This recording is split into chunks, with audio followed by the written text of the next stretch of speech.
शिव महापुराण की कथा कर रही है। जब मन में ऐसा लगे कि शिव है कि नहीं,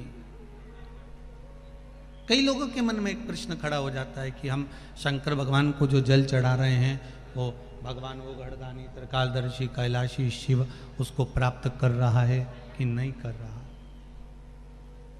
हम जो दीप लगाते हैं मंदिर में भगवान उसको प्राप्त कर रहे हैं कि नहीं कर रहे। आपका काम है भगवान के चरणों तक पहुंचना, आपका काम है भगवान के चरणारविंद तक कोई बेलपत्र हो, जल हो, धतूरा हो, दूब हो, दूध हो, शिव जी तक पहुंचाना। उसके बाद शिव उसे स्वीकार कर रहे हैं नहीं कर रहे हैं, ये शंकर जी। तेरे मंदिर में आना मेरा काम है और मेरी बिगड़ी बनाना तेरा काम। ब्रह्मा जी के मन में भी संशय उत्पन्न हो गया था। ब्रह्मदेव ने स्वयं भगवान विष्णु से कह दिया था कि नारायण आपके पिता कौन है, तब भगवान विष्णु के मुख से निकल गया था कि शिव मेरे पिता हैं। परीक्षा करना चाहिए शिव कौन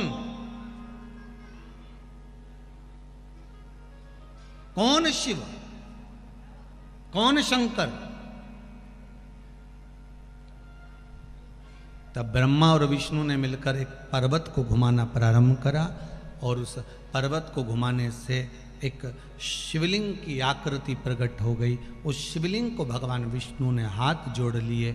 सबसे पहला पार्थिव शिवलिंग का निर्माण, सबसे पहला जो शिवलिंग का निर्माण हुआ था, जो अग्नि के खंभ से शिवलिंग निर्मित हुआ था, वो भगवान ब्रह्मदेव और भगवान विष्णु की साक्षी में प्रकट हुआ था। अब उसमें भी संशय था, बहुत था।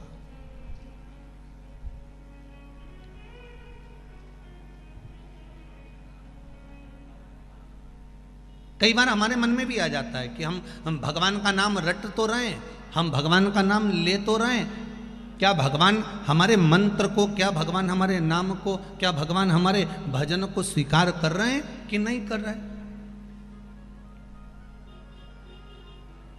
किसी किसान से जाकर पूछना, अगर वो बीज बो देता है और वो बीज नहीं लगता, पहले नहीं लगा परंतु बाद में कभी पानी पड़ गया, बाद में कुछ उसको खाद मिल गई, तो जो बीज बेकार था, जो बीज उगने वाला नहीं था, जब दूसरी फसल लेने जाते हो, जैसे तुमने सोयाबीन का बीज बोया, उसके बाद तुमने जो गेहूं का बीज बोया बाद में, तो सोयाबीन का जो बीज वहाँ पड़ा रह गया, जिसकी कोई मात्रा ही नहीं थी, वो कभी लगा ही नहीं था, वो पहले से पड़ा हुआ था। फिर भी अगर उसको पानी मिल गया, उसको थोड़ी सी खाद मिल गई, उसको अच्छा कुछ भाव मिल गया, तो फिर वो बीज भी गेहूं के साथ में अंकुरित हो ही जाता है। उसी तरह हम जो भजन करते हैं, हमने तो भजन कर लिया, हमने तो शिव नाम ले लिया, हमने तो मंत्र का उच्चारण कर लिया, अब वो बीज हमने जो बोया है, हमने जो मंत्र जपा है, हमने जो नाम जाप लिया है, वो कभी ना कभी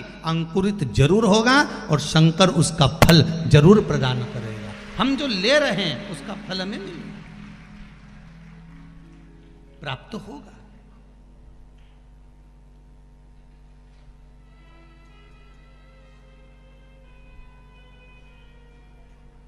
हाँ, कभी कभी गड़बड़ी हो जाती है, कभी कभी हो जाता है। एक बच्चा खो गया और एक बच्चा जब गायब हो गया तो किसी ने व्हाट्सएप पर उस बच्चे का फोटो डाल दिया और डालकर लिख दिया, ये बच्चा खो गया है, इसको ढूंढो और इसके घर का ये एड्रेस है, छोड़ के आना। ये बच्चा कहीं खो गया है, इस बच्चे का फोटो डला हुआ है और वो बच्चे को ढूंढना है। और ढूंढा, वो बच्चा रात को अपने घर आ गया। अब बच्चा तो रात को घर आ गया, पर वो जो मैसेज था ना व्हाट्सएप पर, वो जगह जगह जगह जगह चलता ही रहा। 1 साल तक वो मैसेज घूमता रहा और वो छोरा जब जब कहीं बाजार में जाए लोग उसे पकड़ के फिर घर छोड़ आए।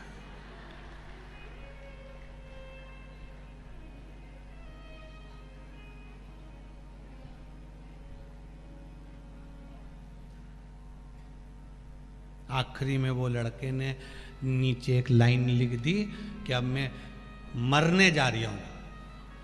तो मोहल्ले के लोगों ने पूछा क्यों मरने जा रहा है? तो कहा मैं जब घर से बाहर निकलता हूँ, रोटी खाने कहीं जाऊँ तो कहीं पानी पीने जाऊँ तो कहीं दोस्तों के साथ खेलने जाऊँ, कहीं का भी मिलता है पकड़ के वापस घर छोड़ जाता है।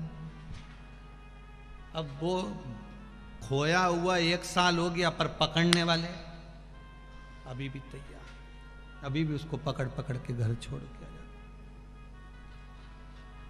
मंत्र अगर प्रबल है, मंत्र की प्रबलता है, तो वो कहे ना 1 साल पहले खोया था और साल भर से लोग उस व्हाट्सएप पर फोटो घुमाते जाएं और घुमाते घुमाते उसको घर छोड़कर आते हैं। उसी तरह तुम कितने भी पुराने मंत्र का स्मरण करते रहो, परमात्मा भूलेगा नहीं। आखिरी में तुम्हारे दरवाजे पर आकर तुम्हें उस परमात्मा के द्वार तक पहुंचा ही देगा, उसकी चौखट तक ले जाकर छोड़ ही देगा, उस दरवाजे तक ले जाकर छोड़ ही देगा, प्रदान ही कर देगा। वो शिव है, शंकर है, उसकी आराधना, उसकी भक्ति, उसकी सेवा, उसकी चाकरी सुख प्रदान कर देती है।